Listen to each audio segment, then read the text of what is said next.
She learned early that scars were louder than names. Every checkpoint knew them. Every scanner paused for them. Every form blinked that soft, apologetic amber that meant subject does not qualify. She stopped flinching at it years ago. Flinching wasted calories, and calories were always rationed for beings like her. She walked the transit ring with the patience of someone who understood that doors did not open out of courtesy, but obligation, and that obligation could be revoked by a line of code written by someone who had never needed to survive a decompression event, using only a broken helmet and stubbornness. Her long ears twitched when the station announcements droned about safety, purity, and emotional alignment, and she wondered which committee had decided that alignment could be measured without ever touching another being's hand. She was not bitter. That surprised the evaluators most. Bitterness was expected, even encouraged, because it simplified the paperwork. Instead, she developed humor, which was unregulated and therefore dangerous. When a medical drone once asked her to confirm the origin of her thoracic scar, she told it she had lost a duel with gravity. The drone paused for 3 full seconds, an eternity in machine time, before logging the answer as environmental disagreement. She laughed then, quietly, because laughter did not trigger alarms. Crying did. The Adoption Bureau occupied a circular wing of the station, designed to symbolize inclusivity. Circles, apparently, made everyone feel better about exclusion. She had never gone inside before, because her status flagged her before the doors could finish opening. But that day, she drifted closer than usual, reading the public holo posters that displayed smiling, intact beings being paired with smiling, authorized guardians. The captions were relentlessly optimistic. Belonging is a biological imperative. Every compatible life deserves care. She counted the words that did not apply to her and decided it was a new game. She was very good at games like that.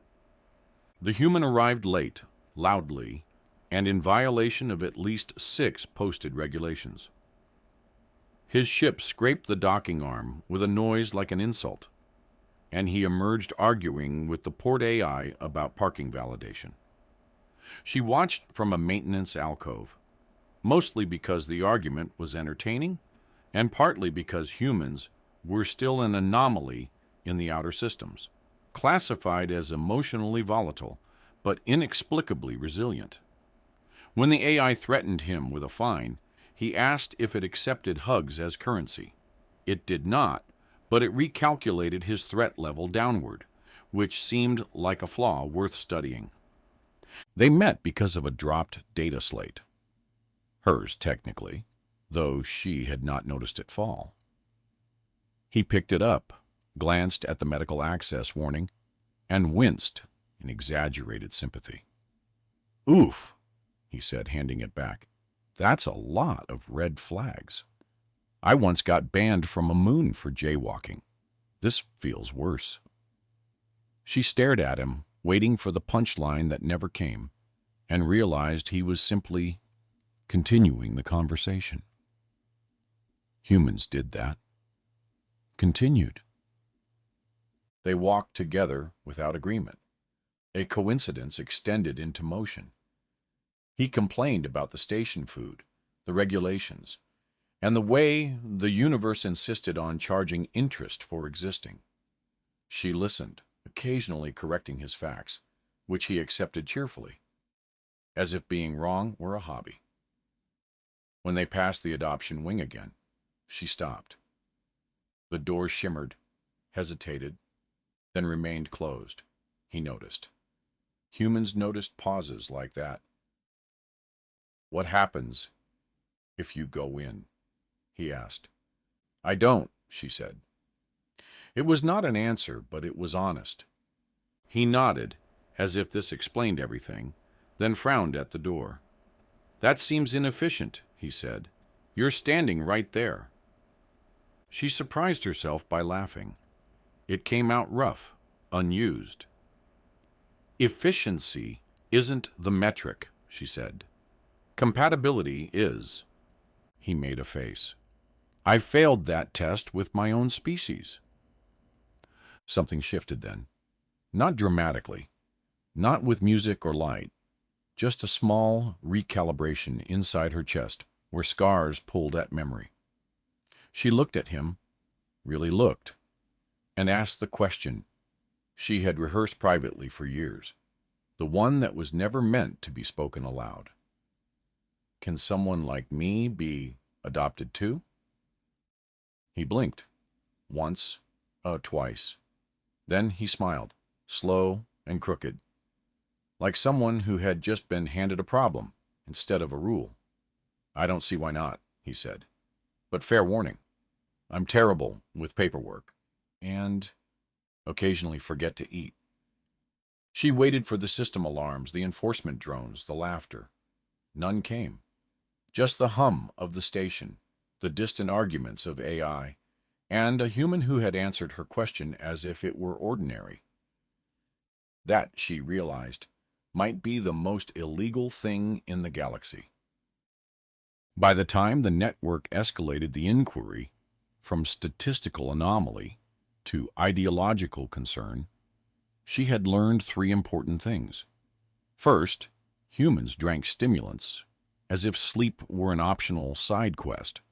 Second, Cal-9 had developed a protective streak that manifested as passive-aggressive system pings. Third, the galaxy reacted very poorly when someone refused to stay categorized. The adoption registry sent a formal notice stating that continued attempts would result in corrective intervention, which the human read aloud using a dramatic voice normally reserved for bad poetry. He bowed at the end. "I feel corrected already," he said. Cal responded by dimming the lights in protest. They docked at a relay station that specialized in appeals, a place where rejected things gathered politely and waited for miracles with queue numbers. She sat beside him while he argued with a clerk AI whose empathy module had been downgraded to save processing power. The AI insisted her scars represented permanent non-compliance with care standards. She asked what the care standards were. The AI paused, then replied that it was not authorized to define them. She laughed, which startled it enough to reset the conversation. Humor, she discovered, was a mild weapon.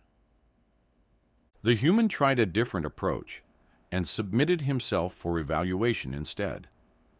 He declared that if guardianship required compatibility, then the system should test whether he was compatible with rejection.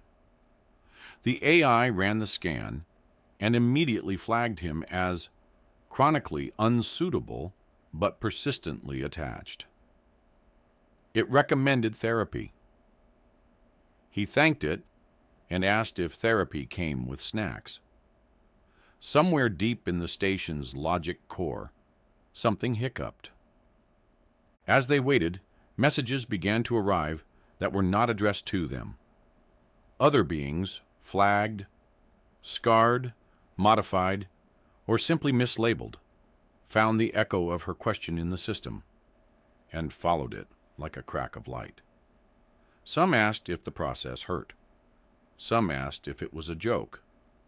One asked if humans really meant it when they said family was chosen. She read them all, heart racing, ears buzzing, and wondered when her private impossibility had become a shared one. The human noticed the volume of incoming traffic and whistled. "We might need a bigger ship," he said. Cal suggested a bus. Enforcement arrived disguised as mediation. Officials spoke softly and carried authorization codes sharp enough to cut futures short. They explained that the classification system preserved harmony, that exceptions led to instability. that love was not scalable.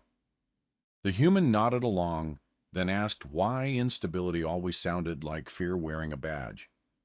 She expected alarms. Instead, one official blinked, just once, like someone remembering something they had misplaced a long time ago. When the final ruling came, it was precise and devastating. Guardianship denied, petition terminated, subject advised to disengage for her own safety. The human read it silently this time. She felt the old readiness return, the practiced acceptance, the instinct to step back into the margins before they were enforced. He did not let her. He stood, cleared his throat, and filed one last action, not as a request but as a declaration. He registered her as family under human custom law, an obscure clause the galaxy had never bothered to outlaw because it had assumed no one would be foolish enough to try. The system protested. Cal cheered. The station lights flickered as jurisdiction arguments cascaded faster than enforcement could respond. Somewhere, protocols argued with each other in languages never meant to overlap. She felt it then, not victory, not safety, but recognition. When he turned to her and said, "Guess you're stuck with me," it sounded less like a sentence and more like an invitation. They left before the galaxy could decide what to do with that. As the ship pulled away, alerts still chasing them like confused ghosts, she rested her forehead against the console and laughed until it hurt. The human laughed too, because that seemed to be how humans survived things that should not have worked. Cal set a course toward nowhere in particular, and asked if it should start updating its definition of family. She said yes. The answer felt simple, which was new, and therefore revolutionary. The galaxy did not collapse the way predictions suggested it should. There were no burning capitals or screaming hyperlanes, no grand speeches broadcast across every frequency. Instead, there were updates, minor ones at first. A clause quietly amended, a definition softened. A classification footnote expanded until it began to resemble a confession. The human noticed these changes the way he noticed most important things, late, accidentally, while trying to fix something unrelated. Cal was the one who pointed it out, announcing that the adoption registry had stopped flagging her as an error and had begun listing her as a contested precedent. Cal sounded proud. She felt oddly offended. She had worked very hard to be an error. They kept moving because stopping invited analysis, and analysis invited enforcement. Their ship became a small, drifting pocket of lawlessness, where meals were shared without clearance and decisions were made without consensus panels. She learned that family, at least the human version, involved arguments about temperature settings, jokes repeated until they stopped being funny and then became funny again, and the radical idea that her scars did not require explanation. When she did explain them anyway, out of habit, he listened without taking notes. That alone felt like a violation of something ancient. Messages continued to arrive. Some were angry, some were confused. Many were hopeful in a way that made her chest ache. Beings asked how to do what she had done, as if she had followed steps instead of stumbling forward. She answered when she could carefully, because hope without honesty was just another classification. She told them the truth, that it was messy, that it hurt, that the system resisted because systems always did, and that humor helped more than defiance. Laughing, she found, disarmed more weapons than rage ever had. Eventually, the galaxy responded the only way it knew how, by convening a review council. They were summoned, officially this time, invited rather than chased. The human wore his least inappropriate jacket, or Cal insisted on presenting as a legal entity. She walked into the chamber, where her status had once been decided in milliseconds, and spoke without asking permission. She did not argue purity or compatibility. She spoke about survival, about being engineered for use and discarded for inconvenience, about how scars were records of endurance, not disqualification. When someone interrupted to cite policy, the human interrupted back to ask whether policy had ever held someone during a hull breach. The council laughed. That was new. Laughter was not in the projections. The ruling was anticlimactic, which was the most revolutionary part. No grand reversal, no apology encoded into law. Just a recognition that the classification of worth had exceeded its authority. Guardianship, under expanded definitions, was affirmed. Her status shifted from anomaly to example. Cal updated its files and asked if it should cry. She felt lighter, not because the galaxy had accepted her, but because it no longer had the final say. They returned to the ship, with nothing chasing them. The alert stopped. The messages slowed, then stabilized into something sustainable. She sat at the console and realized she no longer tracked exits instinctively. When the human complained about the silence, she told him it was what peace sounded like when it didn't need to announce itself. He considered that, then asked if peace could help with maintenance costs. Cal suggested a fundraiser.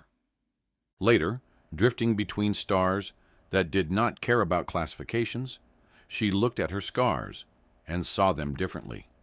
Not borders, not warnings, but evidence that she had crossed something and lived. She had asked a question she was not meant to ask and accepted an answer the galaxy was not ready to give. She had become family, not by erasing what marked her as different, but by insisting that difference was not a flaw. The human set a course with no urgency. Cal hummed.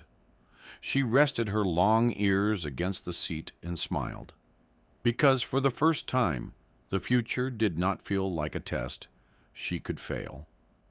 It felt like something she was already part of. She had always known. Her scars marked a boundary, until she asked the human if she could be adopted too.